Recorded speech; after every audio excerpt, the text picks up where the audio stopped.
let us take this occasion as a reminder of what we can achieve when we work together with unity, collaboration, and shared commitment. We can continue to build a safer and stronger Misamis Oriental. Daghang salamat, dalay ko ng Diyos, mayong hapon kanatong tanan.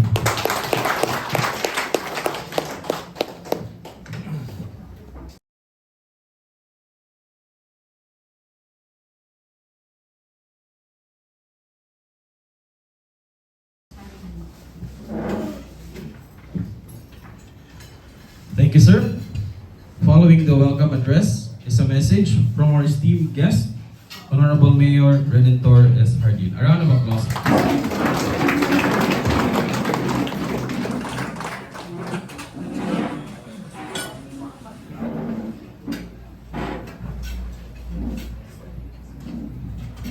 Kindly take your respective seats. Salamat for this invitation, and of course, it's a milestone occasion also on behalf of the LGU Hasaan.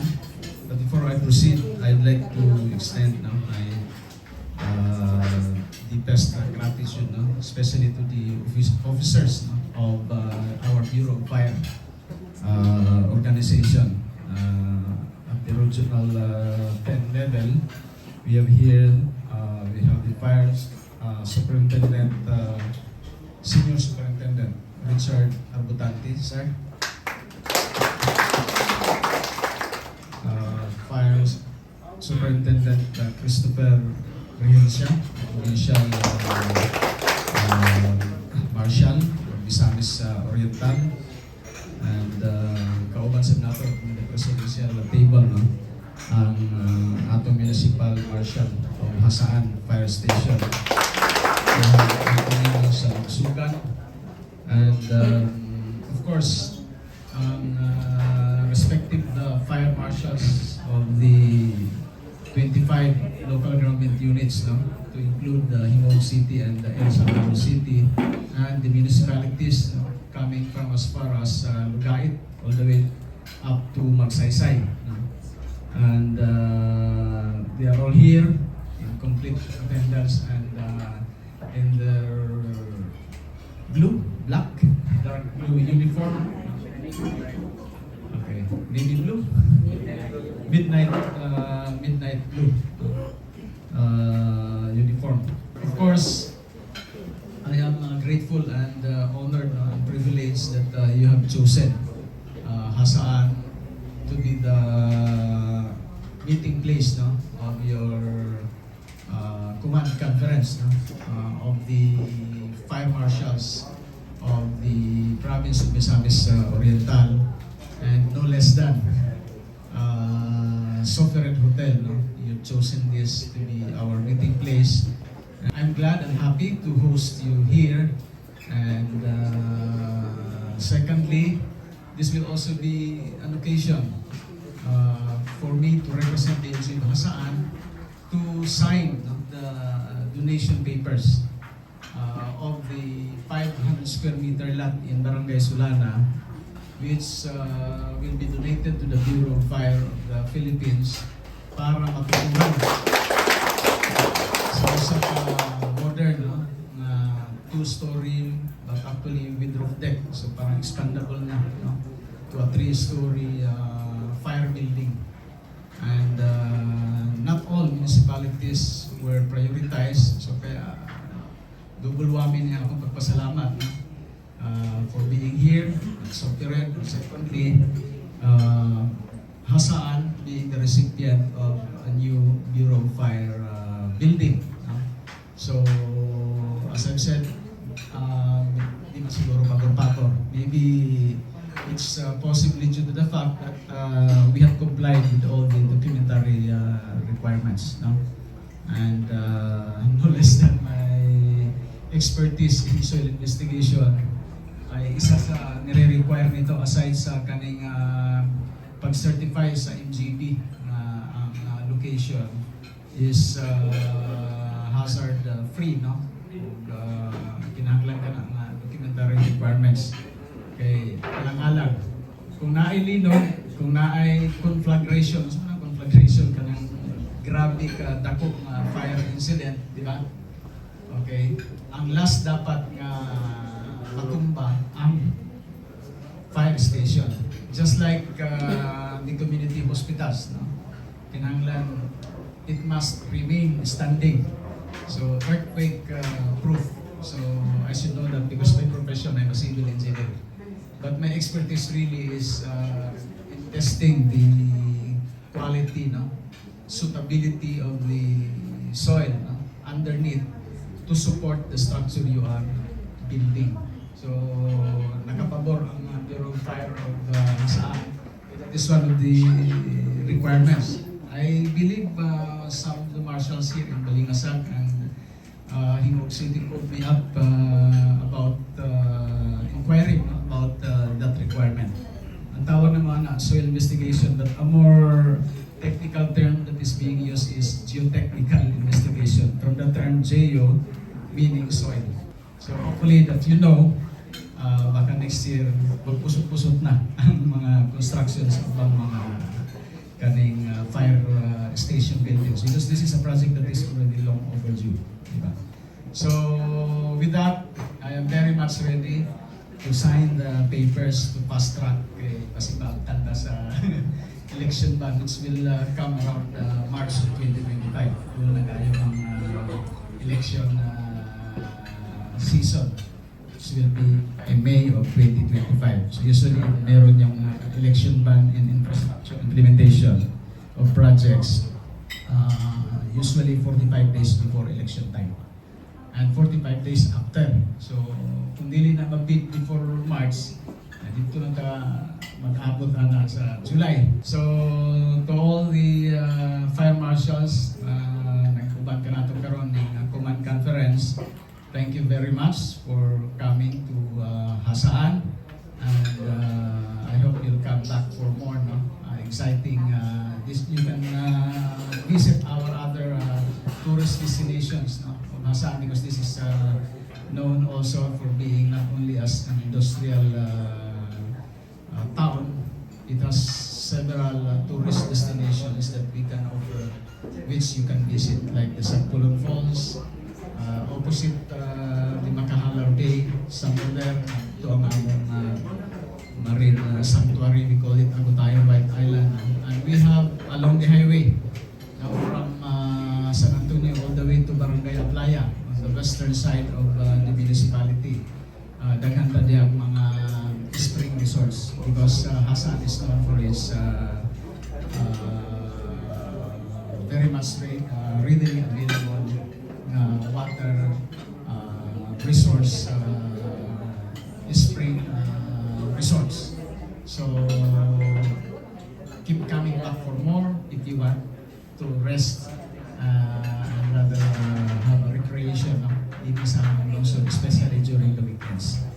So sa tanang mga opisyalis nato sa Bureau of Fire, again, thank you for visiting Hasaan, and together with our regional chief, no, and the provincial marshal and our OIC municipal fire marshal, I am very much ready to let go this 500 square meter land to accommodate your proposed fire building.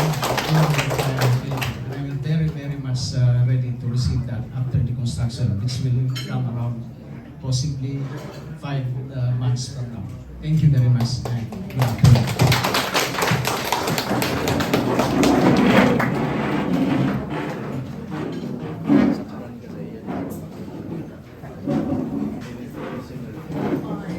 Yes, thank you, Mayor, for that very wonderful message.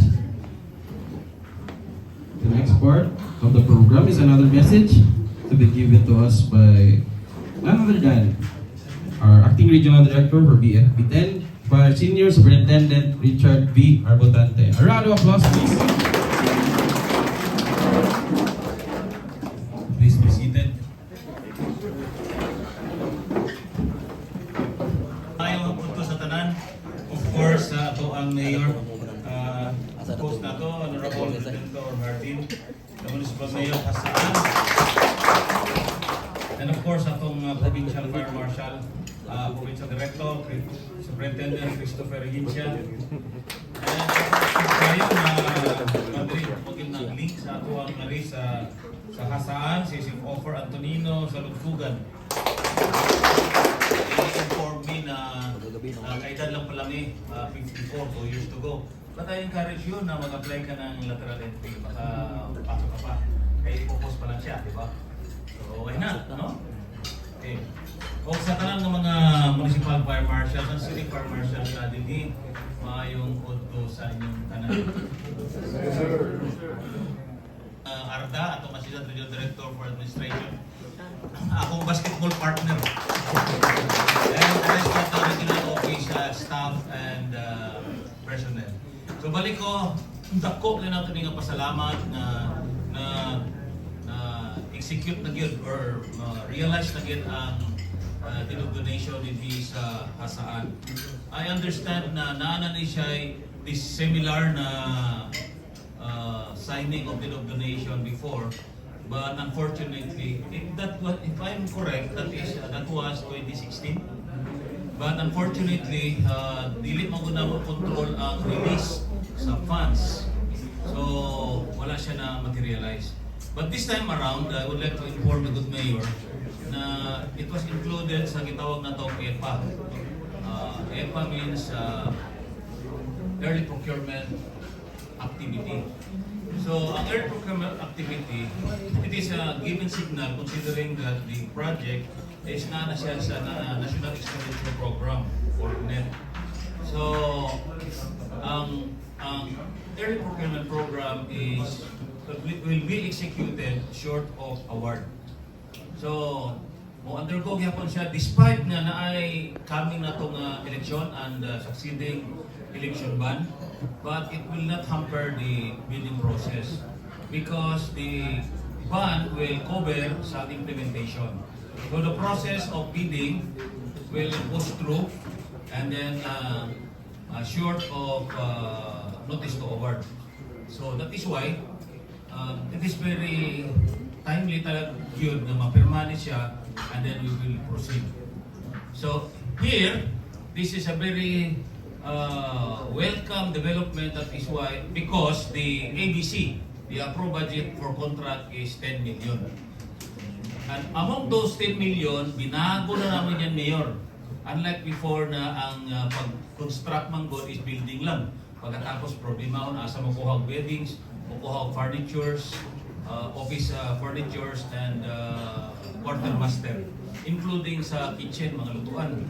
But this time around, we designed within the 10 million, kasama na sa scope of work, ang mga computer, ang CCTV, ang air condition units, ang iyahang beddings, including habol, ulan, kulang ng wigda lang.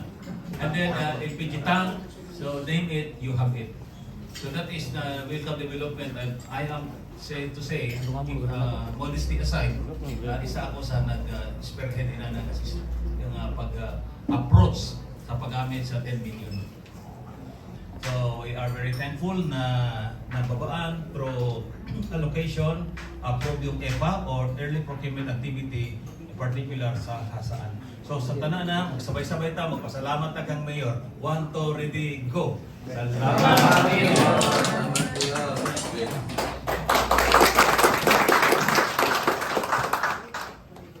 So the approved contract price is 10 million, but of course it requires competitive bidding.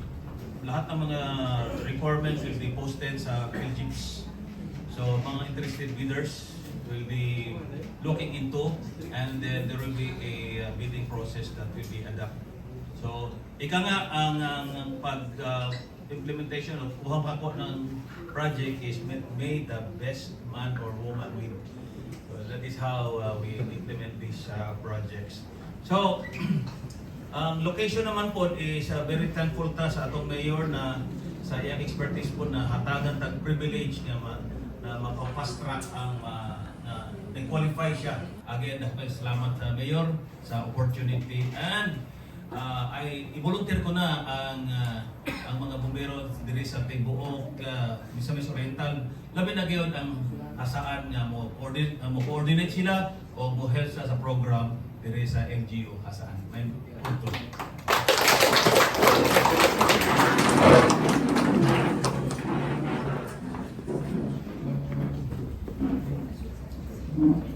Yes, thank you sir for that message. And we now come to the main event of the first part of the program, which is the signing of deed of donation. May I request the OPFF personnel to assist for the signing of deed of donation and picture taking and then. After the signing of deed of donation is an photograph opportunity.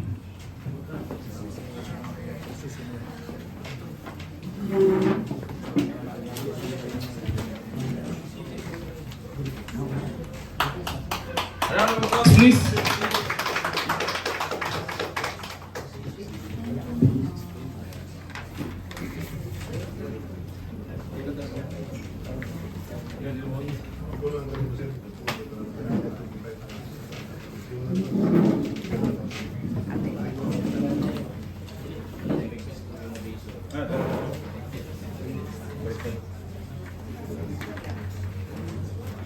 And thank you very much, Mayor.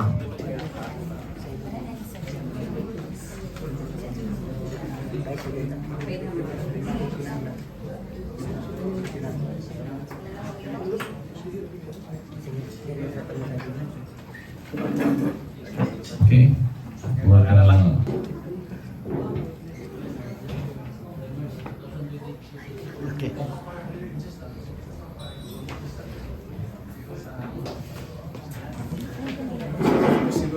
So, yan ang atong mga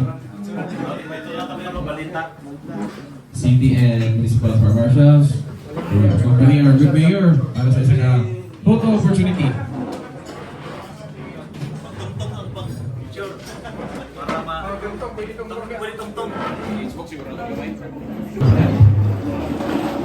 Okay, sige. One. Siguro mag-compress na sir para 1, 2, sign 1. smile. Okay. Sige, sir. Once again, sobrang salamat Mayor.